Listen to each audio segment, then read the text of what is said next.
자, 창세기 42장이죠. 지난주에는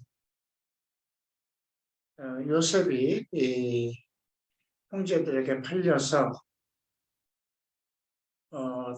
애굽의 보디발의 가정 총무로 종살이까지 하다 결국은 가정 총무 역할을 하는 그런 내용까지 살펴봤습니다. 그리고 그 아내의 모함을 받아서 감옥에 갇혀 있는 중에 또 궁중 왕을 모시는 술을 관장하는 사람과 또 떡을 관장하는 사람들이 공교롭게도 같은 때에 감옥에 들어왔죠. 그런데 그들이 거기 들어와서 특별한 꿈을 꿨습니다. 그런데 이제 그 꿈에 대해서 요셉이 이야기를 다르게 해주죠. 꿈의 해석은 하나님이 있는 거 아니냐 이렇게 이야기를 하였고, 그 꿈대로 술을 관장하는 그 신하는 복직이 되었고, 떡을 관장하는 신하는 결국 죽임을 당했습니다. 그 후에 이제 요셉이 이제 그 바로 왕이 특별한 꿈을 꾸게 되죠. 그런데 그 애굽뿐이 아니라 전 세계에 미치는 어떤 그런 그 영향이 있는 그런 꿈을 꿉니다. 7회는 풍년이 오고 또다시 7회는 흉년이 오는 그런 꿈을 거듭해서 2번이나 꾸게 되죠. 그런데 그때서야 이제 그 바로 왕이 그 꿈을 해석할 사람을 찾으니까, 그때서야 술 관장이 하는 사람이 자기가 감옥에 있었던 이야기를 합니다. 그걸 통해서 이제 요셉이 바로 왕 앞으로 이끌려 가서 그 꿈 이야기를 듣고 이제 해석을 하게 되죠. 7년은 풍년이고 7년은 흉년이다. 그러니까 그 풍년이 있을 때 충분히 곡식들을 저축했다가 나중에 또 흉년이 들 때 그때 나누어주면 됩니다. 이렇게 이야기를 하죠. 근데 그 요셉의 말에 모두 그 왕이나 또 신하들이 모두 감동을 받아서 그대로 실행을 합니다. 그리고 요셉에게 인장반지라고 하는 것은 결제할 수 있는 반지죠. 무엇이든지 할 수 있는 그 권위를 줘서 총무로 삼습니다. 즉 히브리 사람 중에 더군다나 노예로 잡혔던 사람이 이제 그 애굽이라는 그 당시에는 가장 큰 국가가 되죠. 지금 이집트입니다. 거기에 총리 대신이 되는 것입니다. 그때가 30세라고 기록이 되어 있죠. 자, 그렇게 해서 46절부터 41장 46절부터 57장까지는 이제 그 요셉이 총리가 되는 과정이고요. 또 마침 그 바로의 대제사장 되는 딸 아스낫하고 결혼을 합니다. 그래서 큰아들을 자식을 낳아서 므낫세라고 이름을 지고요. 그 므낫세라는 이름은 내가 고난을 잊어버렸다 이런 뜻입니다. 그리고 둘째 아들을 에브라임이라고 집니다.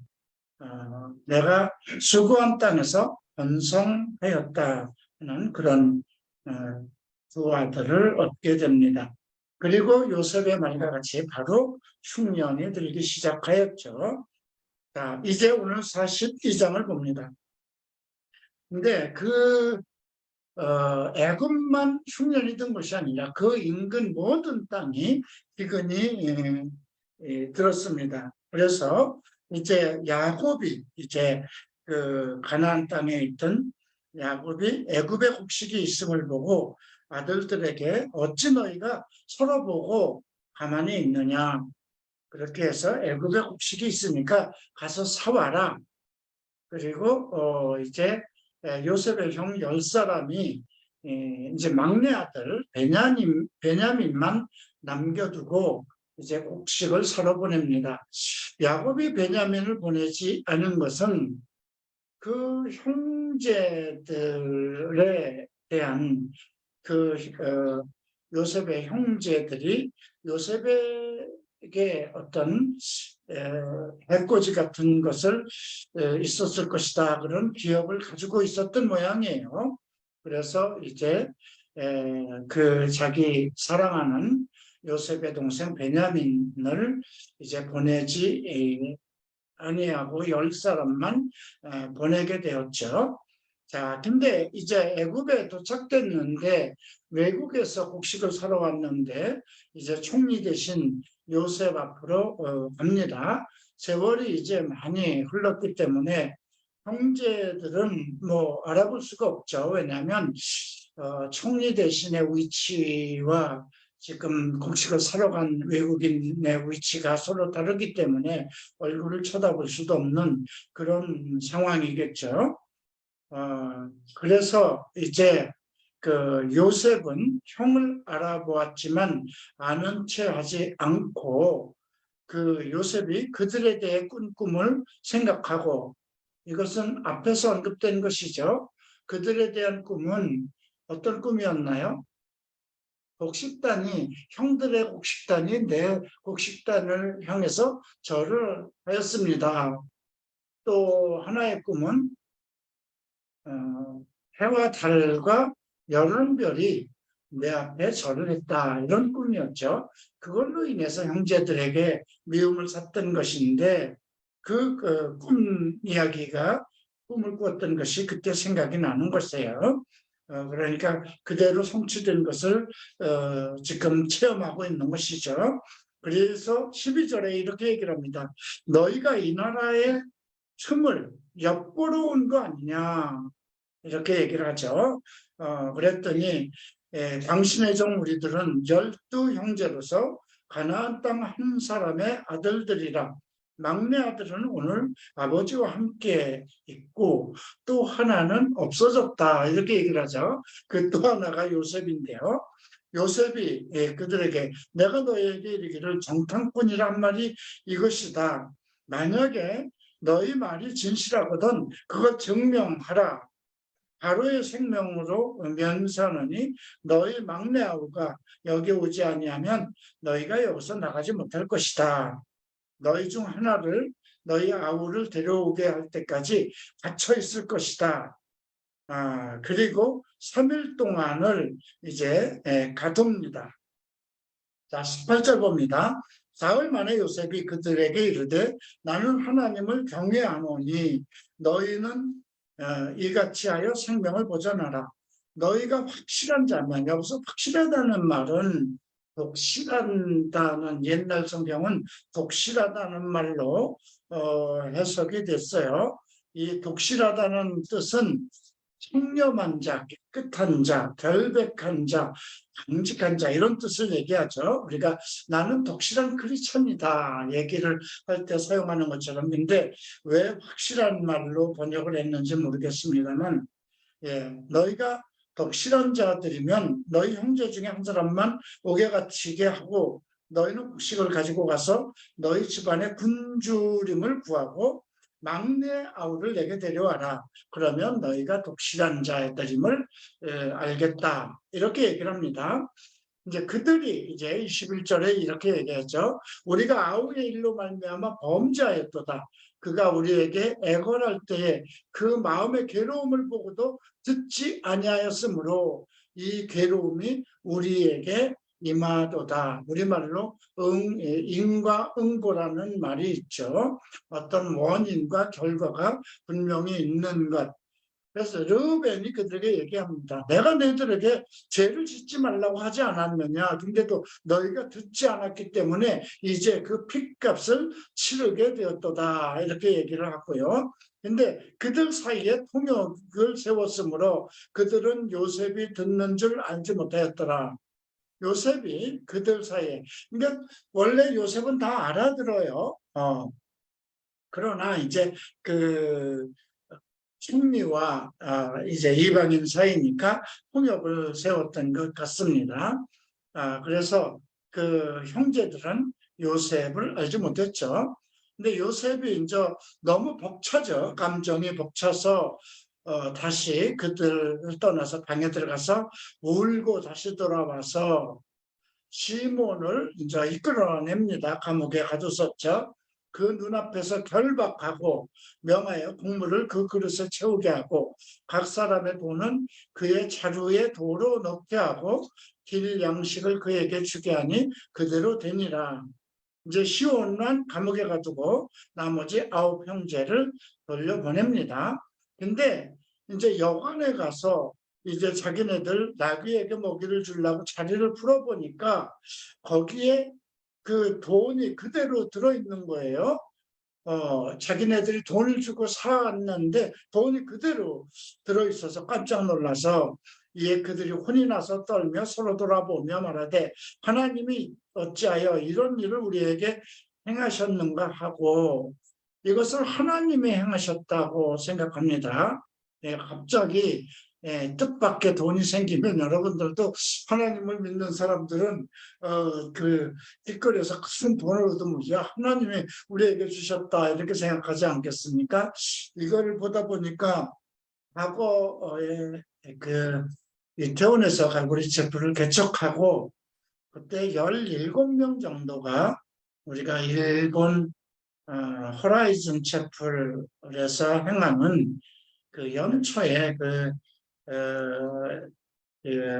주마다 뭐 지금도 아마 집회를 하는 걸로 알고 있는데요. 3일간 그 집회를 하는데 그때 이렇게 갔다 신宿구에 한번 우리 그 17명 같이 간 목사님들하고 우리 이장로 일행하고 같이 이렇게 가다가 신宿구 효간돌이라는 게 있어요.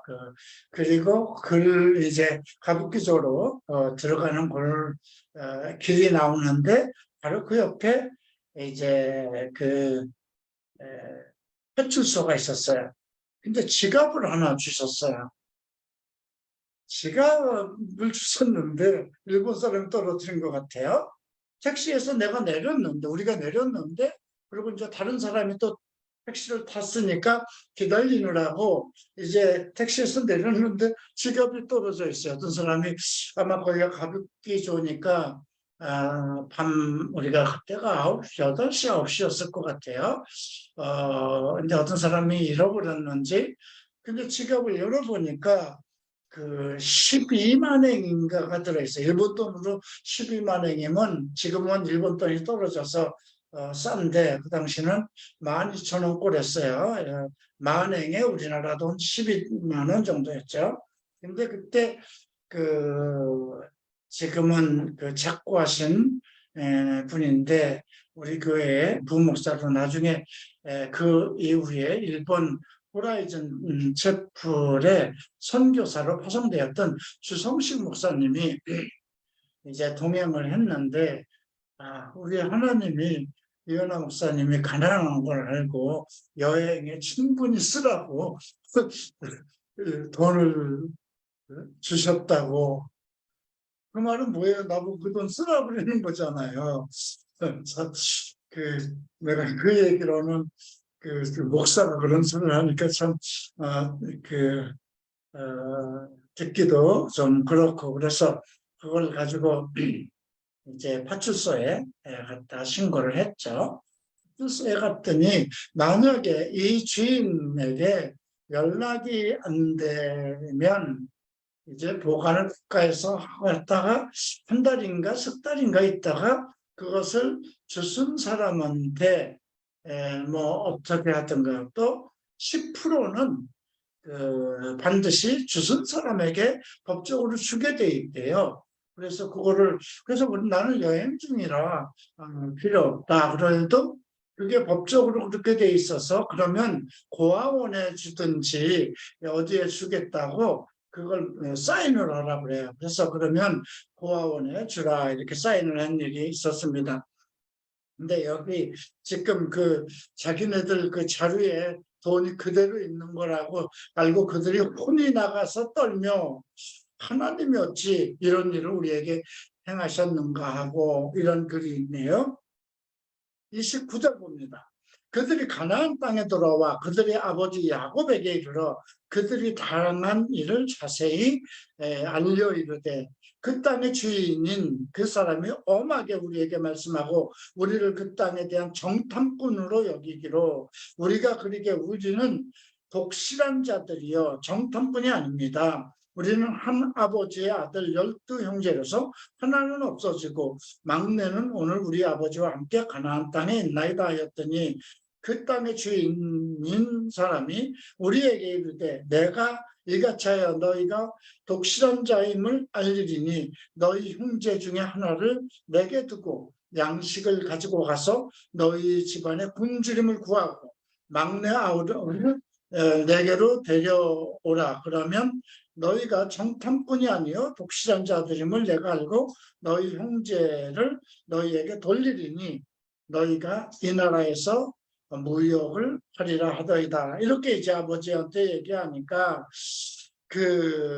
아버지가 이제 난리가 났죠. 30절 보면 그들의 아버지 야곱이 그들에게 이르되 너희가 나에게 내 자식을 잃게 하느다. 요셉도 없어지고 시몬도 없어졌나니 베냐민을 또 빼앗아 가고자 하니 이는 나를 해롭게 하는 것이 아니냐. 네, 르우벤이 얘기합니다. 르우벤은 장자죠. 근데 나중에 이 장자가 아버지의 첩 하갈인가요? 하갈은 아니 하갈 아니다. 실바.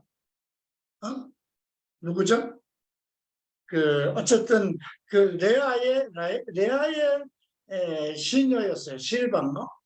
예, 어쨌든 르벤이 아버지의 첩과 통관을 해서 장자권을 성실하고 맙니다. 르벤이 아버지에게 얘기를 합니다. 아버지에게 그 아들을 거기에 있는 아들 시몬을 데리고 오지 아니하거든 내 두 알을 죽이소서 그를 내 손에 맡기소서 내가 그를 아버지께로 데리고 돌아오리라.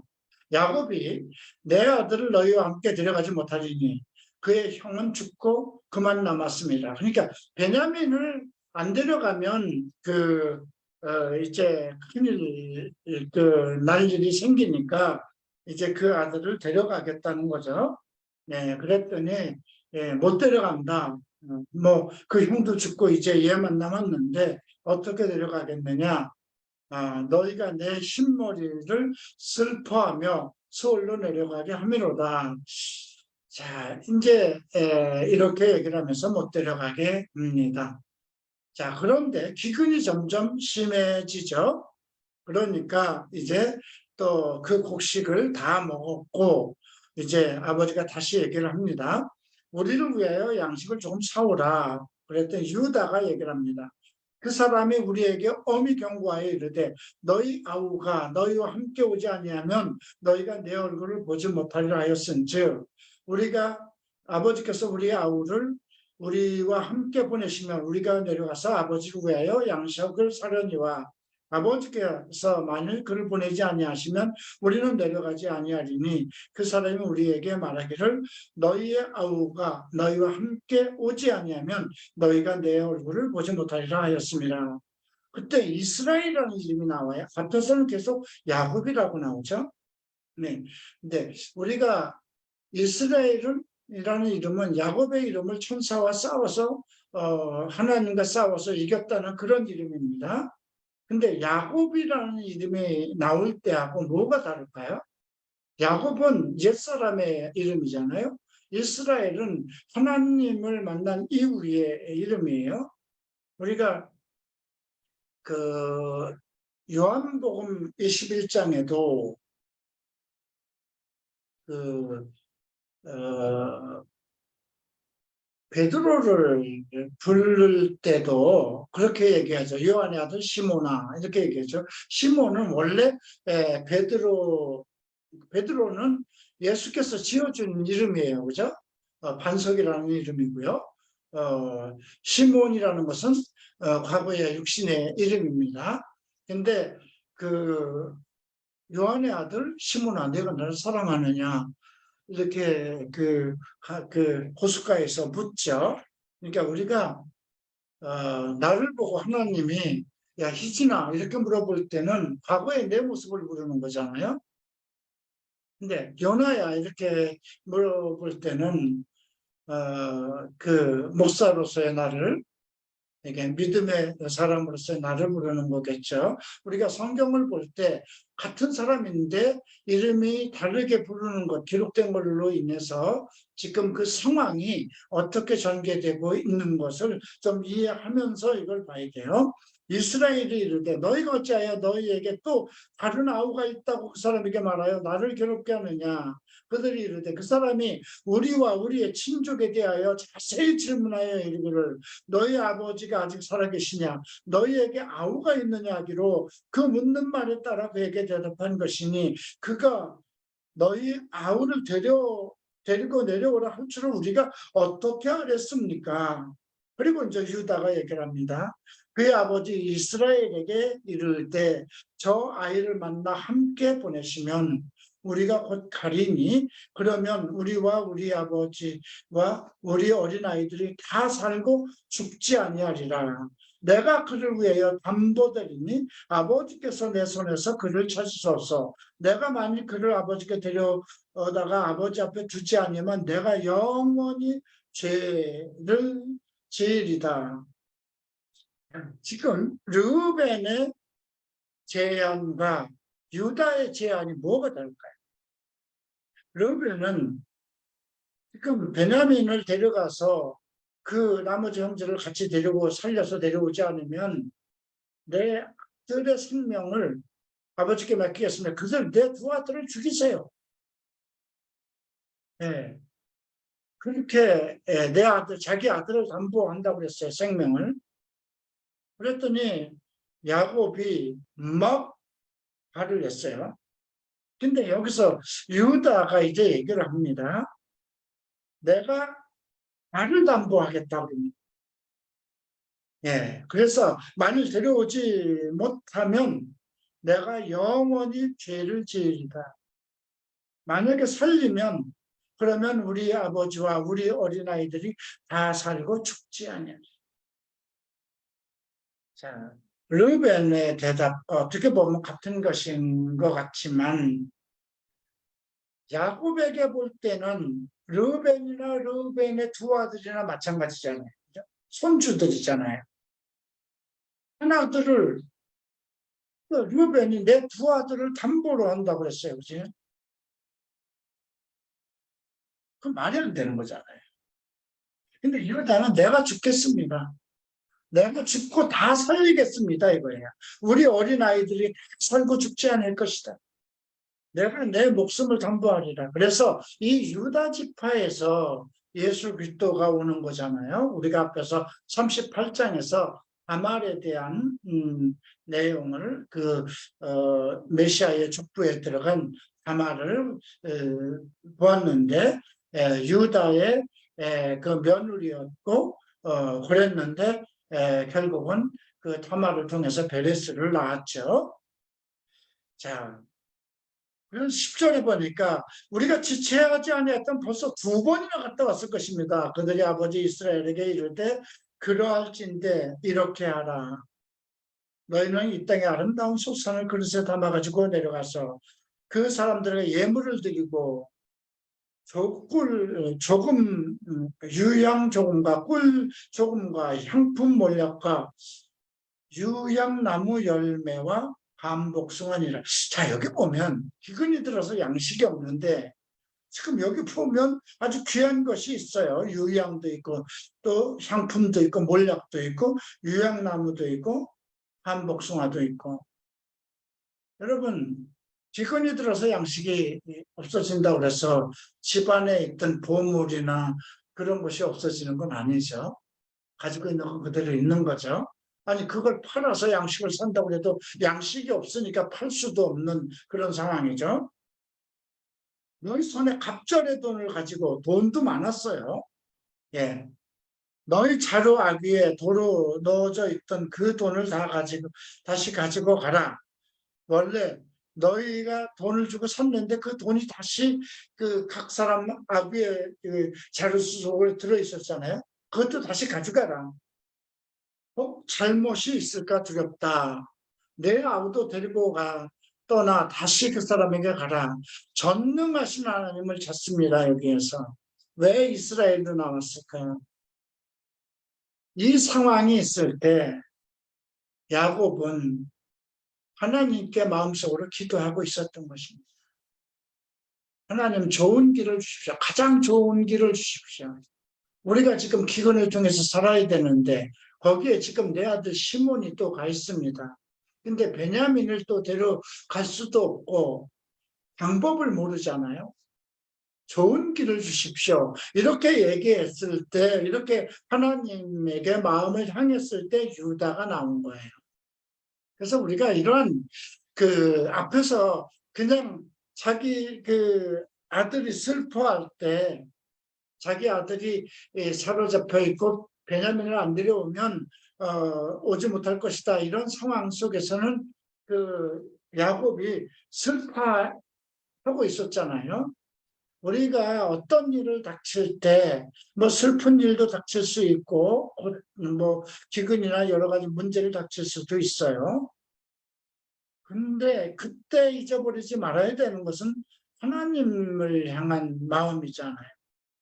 어떤 상황이든지 그 상황을 이기게 해줄 수 있는 분은 하나님이잖아요. 우리가 지난번 히브리서 7장에서 멜기세덱에 대한 얘기가 멜기세덱과 11조에 관한 얘기가 7번이 나왔어요. 왜 그렇게 그런 얘기가 나왔다고 생각하세요? 히브리서예요. 자, 유대인들인데 예수는 믿어요. 근데 그들이 오죽하면 그 히브리서 기자가 얘기하잖아. 너희가 벌써 선생이 되었을 때 다시 누구에게 구원에 대해서 배워야 될 것이다. 이런 말까지 하잖아요.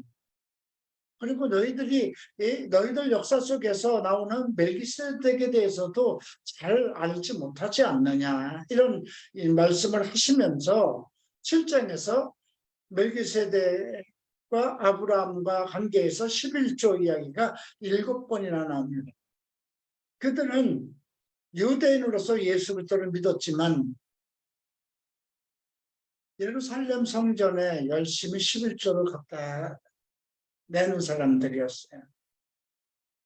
근데 이미 교회가 세워진 지 오래됐잖아요. 지금 교회는 여러 가지로 고난을 받고 있잖아요. 재정적으로도 고난을 받는 거예요. 되게 예수를 믿으면 전부 다 출교를 당하고 또 예수 믿는 사람은 이제 로마에도 압박을 받기 때문에 유대교는 괜찮습니다. 유대교는 이미 그 로마 정부와 결탁을 한 거예요. 종교에 대한 자유권을 주는 대신에 그리고 로마는 인두세를 받아갔어요. 예, 그런 상황에서 있었기 때문에 예루살렘에서 예배드리고 그런 종교 활동. 근데 만약에 여러분 한번 생각해 보시죠. 열심히 우리 교회에 나와요. 돈 내고 자기 되면도 해요. 강사료를 내고 모든 모임에 다 참여를 해요. 근데 여러분 다니던 교회로 11조를 낸다면 나는 그냥 얘기해요. 뭐 이렇게 둘러서 어디다 책에다 써서 주보에다 써서 그렇게 얘기할 필요 없어. 너 왜, 네 교회가 어디야? 이렇게 물어보죠. 여기입니다. 그러면 왜 11조를 너 다니던 교회로 보내는가? 이렇게 하겠죠. 그런 것을 생각해 봐야 돼요. 그죠? 왜 그렇게 했는가? 왜 그렇게 강조했는가? 그런 부분도 생각할 필요가 있고요. 또 하나는, 11조에 대한 의미, 그죠? 아브라함이 전쟁에서 이기고 돌아왔어요. 그죠? 자기 힘으로 이길 수 없었던 거예요. 그죠? 318명으로 어떻게 그 다섯 왕의 국가, 소도망도 다 사로잡혀 갔는데 이길 수 없는 상황이잖아요. 그래서 거기서 탈취물 중에 가장 좋은 걸로 10분의 1을 그 멜기세덱에게 준 거잖아요. 예수예요, 바로 그분이. 그래서 바울은 아브라함이 이스라엘 조상, 믿음의 조상이지만 아브라함을 믿는 우리에게도 조상이다 이렇게 얘기를 하는 거예요. 그래서 세상에서 열심히 여러분들이 그래서 뭔가 내가 계속해서 세상에서 실패를 하고 있다면 다시 한번 자기의 믿음을 점검해 봐야 돼요.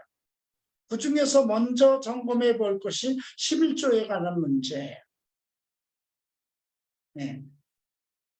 그 문제는 우리 교회는 그 문제만큼은 여러분들이 잘 하는 것 같아요. 근데 성경 말씀을 잘 듣고 열심히 공부하면 그런 것은 교회에서 목사가 얘기를 하지 않아도 자연스럽게 드려지는 믿음의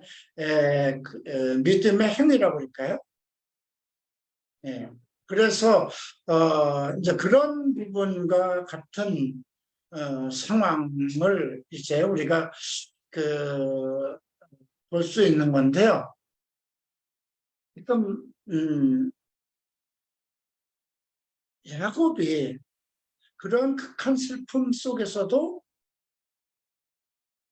이제 하나님에게 마음을 향했을 때 이제 그러한 응답을 받게 유다가 나오죠. 그리고 이제 14절에서 전능하신 하나님께서 그 앞에서는 그냥 그 아들들이 잘못하는 것만 책망하고 원망을 하지 하나님의 이름을 찾지 않았어요. 근데 유다의 말을 듣고 나서는 전능하신 하나님께서 그 사람 앞에 너희에게 은혜를 베푸사 그 사람으로 너희 다른 형제와 베냐민을 돌려보내게 하시기를 원하노라. 내가 자식을 잃게 되면 잃을 것이다. 그것이 하나님의 뜻이면 그렇게 할 것이다. 이런 뜻이에요. 형제들이 예물을 마련하고 갑절의 돈을 자기들의 손에 가지고 베냐민을 데리고 애굽으로 내려가 요셉에게 삽니다. 16절 봅니다. 요셉은 베냐민이 그들과 함께 있음을 보고 자기 청지에게 이르되 이 사람들을 집으로 인도하고 짐승을 잡고 준비하라. 얼마나 반가웠겠어요. 자기 어머니 에게서 라헬에게서 딱 얻은 그 막내 동생이잖아요. 그죠? 예. 나와 함께 먹을 것이다 하고 청지기가 요셉의 명대로 이 요셉의 집으로 이제 그 사람들을 인도했고요. 요셉의 집으로 인도하면 두려워할 수밖에 없죠. 야, 전에 우리가 그 자루에 있던 돈의 일로 인해서 우리를 잡아 가두려는가 보다 하고 두려워하고 있는데 이제 그런 19절에 그 요셉의 청지기에 가서 사실 이실 직고를 합니다. 내 주여 우리가 전번에 내려와서 양식을 사가지고 여관에 가서 자를 열어보니 각 사람의 돈 전액이 그대로 있습니다. 그래서 우리가 돈을 가져왔어요. 양식 살 돈도 우리가 가지고 내려왔습니다. 우리는 돈을 우리 자기에 넣은 자가 누군지 우리는 알지 못합니다. 그가 이르되 너희는 안심하라. 두려워하지 말라. 너희 하나님 너희 아버지 하나님의 재물을 너희 자루에 넣어 너희에게 주신 것입니다. 너희 돈은 내가 이미 받았느니라고 시몬을 그들에게 이끌어내고 그죠? 지금 10절에서 그 형제들이 요셉을 보고 주여라고 그랬고요. 그런데 23절에서 요셉은 그렇게 해요. 너희 아버지의 하나님이라고 합니다. 예, 너희 하나님인데 너희 아버지의 하나님께서 그렇게 하신 것이다. 자, 그리고 요셉의 집으로 인도하고 물을 주고 발을 씻기고 나귀에게도 먹이를 주고 그리고 음식을 먹겠다 함을 들었으므로 예물을 정돈하고 요셉이 정오에 오기를 기다리니 요셉이 집으로 오매 그들이 집에 들어가서 예물을 그들에게 드리고 땅에 엎드려 절을 하였다. 과거에 꿈을 꾼 것이 그대로 이루어졌죠. 요셉이 그들이 안부를 물으며 너희 아버지 너희가 말하는 그 노인이 안녕하시냐 아직도 생선하시냐 그들이 주의 종 우리 아버지가 평안하고 지금까지 생존하였나이다. 머리 숙여 절하더라. 요셉이 눈을 들어 자기 어머니의 아들 자기 동생 베냐민을 보고 너희가 내게 말하던 그 작은 동생이 이 아이냐 또 이르되 소자여 하나님이 내게 은혜를 베푸시기를 원한다. 하나님의 이름으로 축복을 합니다. 그러니까 요셉은 뼛속까지 하나님의 사람이에요. 자, 30절 요셉이 아우를 사랑하는 마음에 복받쳐 급히 울 곳을 찾아 안방으로 들어가서 옵니다. 그리고 얼굴을 씻고 나와서 그 정을 억제하고 참 자상하게 그 상황을 사람의 마음 감정을 그대로 기록했죠. 음식을 차리라 하며 그들이 요셉에게 따로 차리고 그 형제들 따로 차리고 그와 함께 먹는 애굽 사람들에게도 따로 차리고 애굽 사람은 히브리 사람과 같이 먹으면 부정하기 때문에 상을 각각 차려놨어요. 그들이 요셉의 앞에 앉자 그들이 나이에 따라 앉히고 뭐 자기 형제니까 누가 잠자고 그 순서를 다 알죠. 근데 그 나이가 차이가는 나이가 그 어리다고 해서 몸이나 심장이 작은 건 아니에요. 그죠? 큰 사람도 있고 작은 사람도 있었을 텐데 나이 순대로 앉힌 거예요. 나이에 따라 앉히니 그들이 이상히 여겼더라. 요셉이 자기 음식을 그들에게 주매 베냐민에게는 다른 사람보다 5배나 더 주고 그들을 마시며 요셉과 함께 즐겼더라. 6배나 더 줬다는 건 뭘까요? 맛있는 것만 고를 해서 자기 동생, 그 친동생에게 이렇게 나누어 준 것이죠. 44절을 봅니다. 요셉이 그의 집 청지기에 명하여 이르되 양식을 각자의 자리에 운반할 수 있을 만큼 채우고 운반할 수 있을 만큼 채우라는 거죠. 각자의 돈을 그 자리에 놓고 은잔을 그 청년의 자루 누구일까요? 베냐민의 자루에다 집어넣은 거예요. 그리고 이제 아침에 밝을 때 나귀를 보냅니다. 자, 멀리서 가기 전에 요셉이 청지기에 이르되 일어나 사람들의 뒤를 따라가서 그들이 이르기를 너희가 어찌하여 선을 악으로 갚느냐 이것이 내 주인의 것이고 늘 점치는 데 쓰이는 것인데 너희가 악하다 이렇게 이제 청지기에게 일러뒀어요. 그리고 이제 이제 그 주막에 이르렀을 때 이제 똑같이 그렇게 행하니까 이제 그 요셉의 형제들이 얘기를 하죠. 내 주여 이렇게 그렇게 말씀하시면 안 되죠. 어째 이렇게 얘기를 하십니까? 우리들은 전혀 모릅니다. 자루에 있던 돈도 우리가 다 가나안 땅에서부터 당신에게 도로 가져왔은지 어찌 우리가 은과 금을 도둑질하겠습니까? 당신의 종 중에서 누구에게든지 발견되면 그는 죽을 것입니다. 그래서 그래 그럼 그렇게 하자 그러고 자루를 다 열게 하는데 베냐민의 자루에서 나옵니다. 그러니까 그들이 다 그냥 엎드려서 옷을 찢고 같이 이제 요셉의 집으로 가죠. 14절 봅니다. 유다가 그 형제들이 요셉의 집에 이르러 요셉이 아직 그곳에 있는지라 땅에 엎드려 요셉이 그들에게 어찌하여 이런 일을 행하느냐 나 같은 사람이 점을 잘 칠 줄 너희가 알지 못하느냐. 유다가 나섭니다. 우리가 내 주께 무슨 말을 하리까 무슨 설명을 하리까 우리가 어떻게 우리의 정직함을 나타내리까 꼼짝 없잖아요. 하나님의 종들의 죄악을 찾아내셨으니 이건 자기네들이 과거에 행한 죄를 하나님께서 찾아냈으니 우리와 이 장에 발견된 자가 다 내 주의 노예가 되겠습니다. 우리가 몽땅 다 같이 노예가 될 것입니다. 얘기를 하죠. 요셉이 이르되 내가 결코 그리지 하지 아니라 잔이 그 손에서 발견된 자만 내 종이 되고 너희는 평안히 아버지께로 돌아갈 것이다. 유다가 가까이 와서 이르되 내 주여 원하건대 당신의 종이 내 주의 귀에 한 말씀을 아뢰게 하소서. 간절히 내 말을 들어주소서 이런 뜻이죠. 주의 종에게 노하지 마소서. 주는 바로와 같습니다. 당신은 바로와 같이 귀한 분, 높은 분입니다. 나의 말을 노하지 말고 들어달라는 거죠.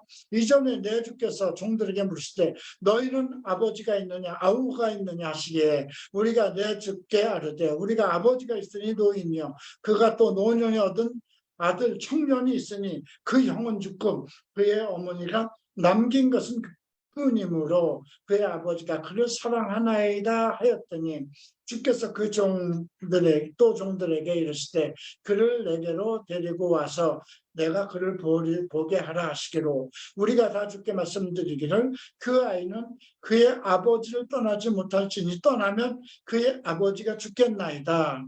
주께서 또 종들에게 말씀하실 때 너희 막내 아우가 너와 함께 내려오지 아니하면 너희가 다시 내 얼굴을 보지 못하리라 하시기로 우리가 주의 종 아버지 우리 아버지께로 돌아 올라가서 내 주 말씀을 그에게 아뢰었습니다.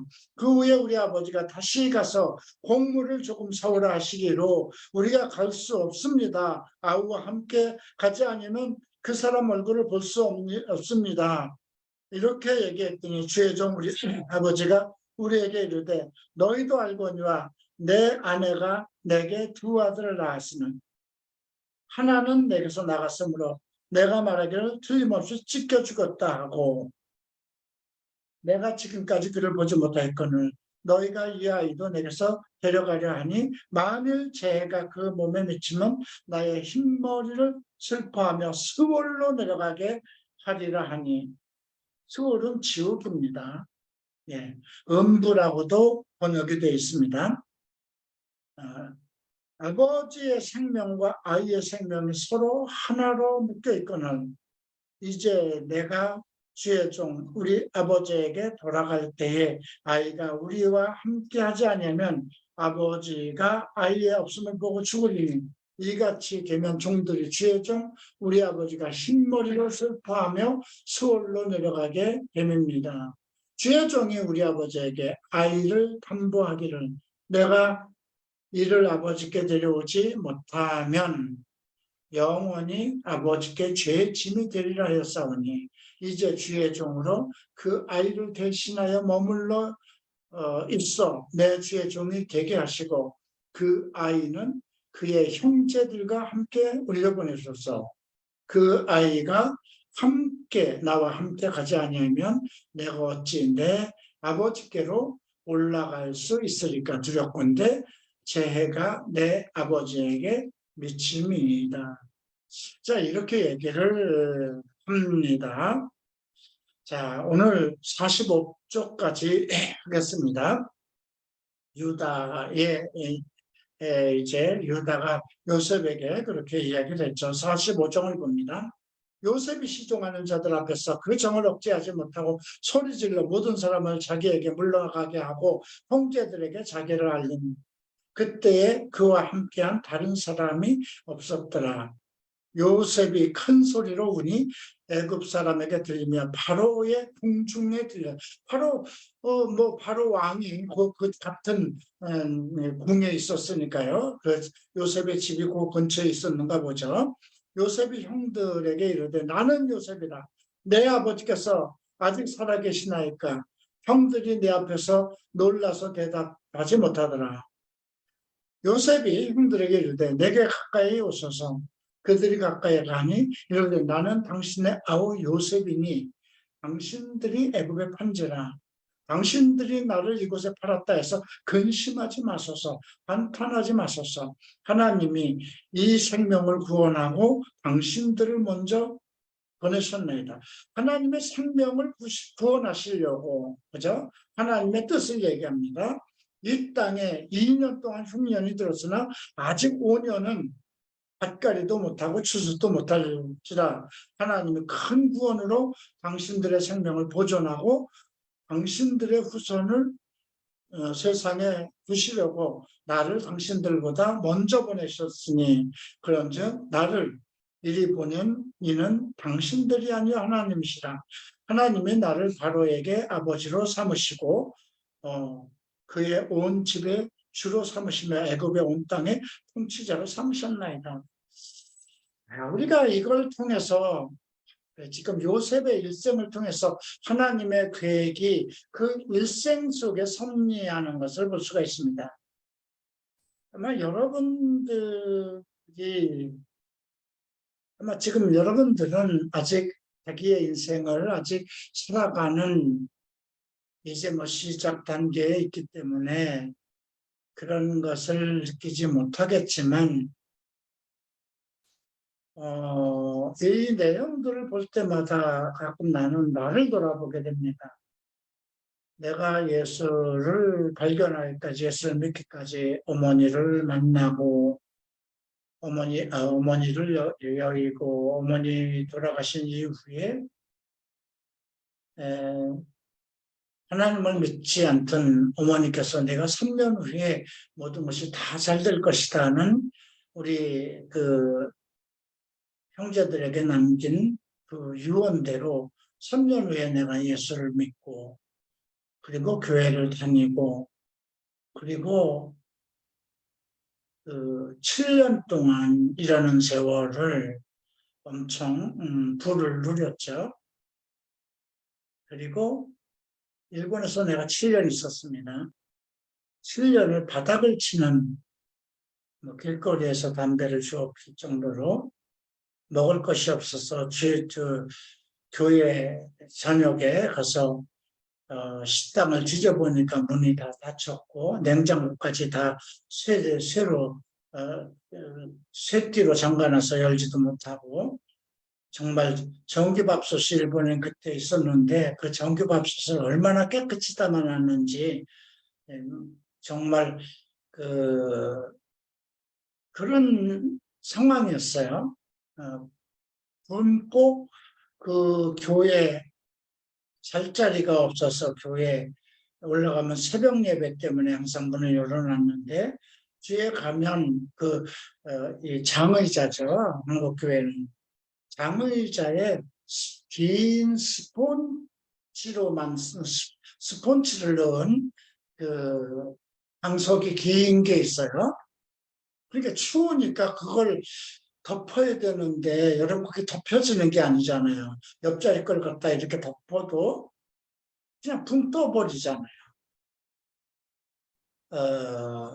그런 일을 겪은 일이 있어요. 그런 것을 돌아보고 근데 지금 돌아보니까 7년 동안 그렇게 이태원에서 잘 되던 그 가게가 그렇게 한순간에 그것도 정부 정책에 의해서 이태원을 문 닫게 했잖아요. 그죠? 노태우 대통령 때 자기 아들들이 마약을 하든지 말든지 나와 관계가 없는데 우리 클럽에 와서 마약을 한 것도 아니고 그런데 어쨌든지 간에 들리는 소문은 대통령의 아들들이 이태원에 모여서 그렇게 대마초를 피고 마약을 하기 때문에 이태원을 범죄와의 전쟁으로 해서 다 문을 폐쇄시킨 것이다. 그렇게 하는 바람에 클럽 3개가 다 결단이 나고 아파트 2채가 다 넘어가고 그런 상황이 일어났죠. 그리고 일본에 가서 어쩔 수 없는 상황 속에서 또 하나님을 만나고 또 거기서 신학교를 들어가고 필요한 목사를 만나고 또 그 한순간에 또 변화받아서 갈무리채플 목사가 되고 하는 이 모든 과정을 이렇게 돌아보면서 이게 이제 우리가 하나님의 예정론인데요. 로마서 8장 28절에 나오는 말씀이죠. 하나님은 사랑하는 자, 곧 그 뜻대로 부르심을 입은 자들에겐 모든 것이 합력하여 선을 이루게 한다. 하나님께서 미리 하신 자들을 부르시고 부르신 자들을 의롭다 하시고 의롭다 하신 자들을 영화롭게 하신다. 근데 그러한 것을 이렇게 느끼게 됩니다. 하나님께서 믿는 자들을 택하신 것이 이 지구를 창조하기 전에, 창세 전에 그리스도 안에서 우리를 거룩하고 흠없게 하기 위해서 창조하셨다는 것이죠. 그 모든 말씀, 또 요한복음 1장에서는 믿는 자들에게는 하나님의 자녀가 되는 권세를 주었으니 이는 사람의 뜻이나 육신의 정의나 사람의 뜻으로 된 것이 아니고 하나님께로 난 자들이라. 그렇게 태어나면서부터 하나님의 예정론이 펼쳐지는 거죠. 오늘 이 내용을 보면서 이렇게 이스라엘 역사가 이렇게 이루어지고 있고 지금 요셉의 일생을 통해서 하나님은 미리 모든 예정을 하신 거잖아요. 근데 앞으로 우리가 훈련 배환란이라는 게 있습니다. 아직 시작되지 않았는데 지금 이상한 조짐들이 일어나고 있죠. 지금 이 지구에서 일어나는 전염병이라든가 전쟁의 조짐이라든가 이런 것이 예사로운 일은 아니에요. 이러한 때에 살고 있는 우리 크리스천들은 이 세상에 진행되고 있는 모든 세상의 역사, 흐름, 또 내 인생이 내 인생 속에서 펼쳐지는 인생, 이 모든 것을 바라봐야 돼요. 그 중에 내가 하나님과 어떤 관계를 가지고 있느냐가 중요한 거죠. 요셉이 하나님과의 관계를 덕실하게 가지고 있었기 때문에 어떤 상황 속에서도 하나님이 그를 인도하셨던 내용을 우리가 이 전반적인 그 기록들을 통해서 알 수 있듯이 지금 이런 것들이 우리에게 알려주는 것은 믿는 자의 인생은 그냥 이루어진 것이 아니고 그냥 하나님의 말씀처럼 그대로 내 이야기가 이 성경에 기록되어 있는 것이다. 예, 그러면서도 사실 신약에서는 그런 상황 속에서 예수를 믿는 자들의 범죄에 대해서는 아주 엄격하게 얘기를 합니다. 그죠? 이러이러한 자들은 하나님 나라를 기업으로 받지 못할 것이라 아주 대못을 박아놨어요. 그죠?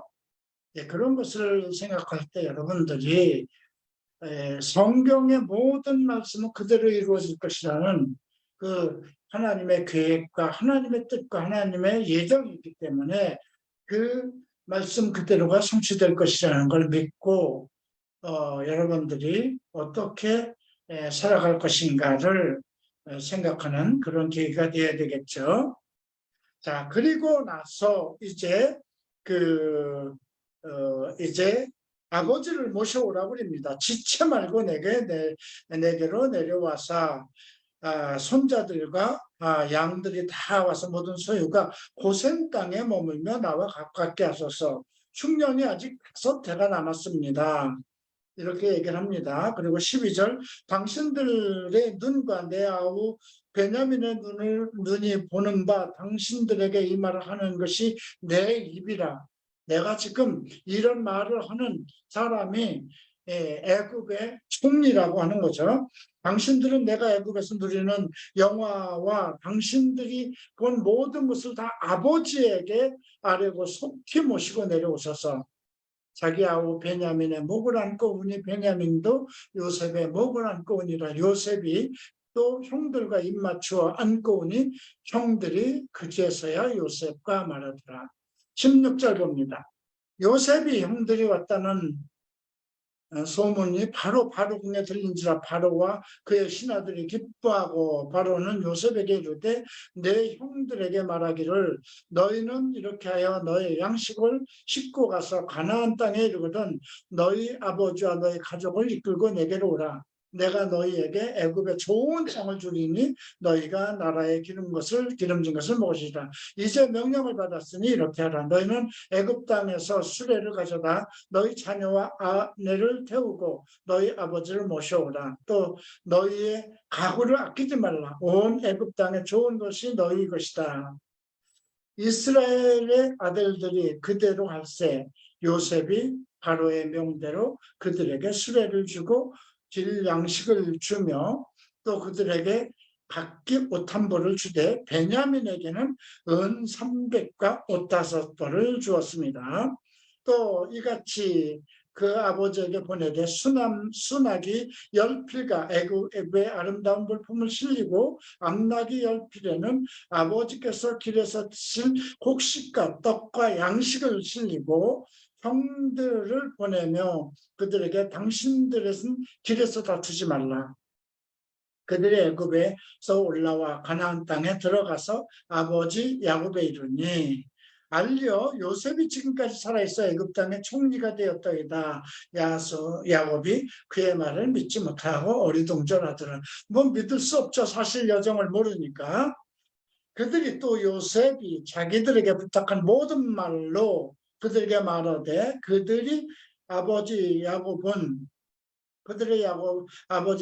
요셉이 자기를 태우려고 보낸 수레를 보고서야 궁중 애굽의 그 총리의 수레니까 지금으로 얘기하면 벤츠 중에서도 최고의 벤츠겠죠. 그 창세기는 아닐 것 같습니다. 수레를 보고서야 기운이 소생한지라 이스라엘이 이르되 족하도다. 내 아들 요셉이 지금까지 살아있으니 내가 죽기 전에 가서 그를 보리라. 이렇게 해서 야곱의 전 가족 70인이 애굽으로 들어갑니다. 그리고 그 바로 왕이 죽고 이제 요셉도 다 죽고 이제 야곱도 다 죽고 12부족의 씨가 엄청 이제 뿌리를 내리고 사는데 결국은 왕들이 바뀌니까 역사는 역사 속에 묻혀버리죠. 그리고 그 400년 동안을 이제 애굽에서 종살이를 하는 내용이 이어지는 것입니다. 이렇게 해서 오늘 46장까지 했습니다. 다음 주에 가능한 한 50장까지 맞추든가 아니면 48장까지 하고 두 번에 나눠서 하든가 하겠습니다. 기도합니다. 존귀하신 주님 감사합니다. 오늘 요셉을 통해서 우리 인생을 돌아봅니다. 요셉의 형제들은 자기들이 독실한 자의 아들이라고 얘기합니다. 하나님은 독실한 자의 아들이 되기를 원하는 것이 아니라 하나님의 아들들이 되기를 원합니다. 우리가 어느 사람의 독실한 믿음, 신실한 믿음을 가진 그 사람의 아들이 되기를 원하는 것이 아니라 우리 자신들이 독실한 하나님의 아들이 되기를 원하십니다. 요셉은 그 어린 나이에 노예가 됐음에 감옥을 전전하면서 또 성적인 유혹을 그렇게 받으면서도 오직 하나님의 말씀과 하나님의 인도하심을 따라서 결국 애굽의 총리까지 이르렀습니다. 하나님은 보이실 자에게, 사랑하는 자에게 모든 것이 합력하여 선을 이루게 하셨다고 합니다. 이 모든 말씀이 오늘날 우리의 믿음에 그대로 이르게 하소서. 이 말씀이 나와 관계없는 말씀이 아니라 내 인생의 주축이 되는, 내 인생을 이끌어가는 믿음의 증언이 되게 하소서. 감사하며 예수 그리스도 이름으로 기도합니다. 아멘. 자, 오늘 예배 마치겠습니다.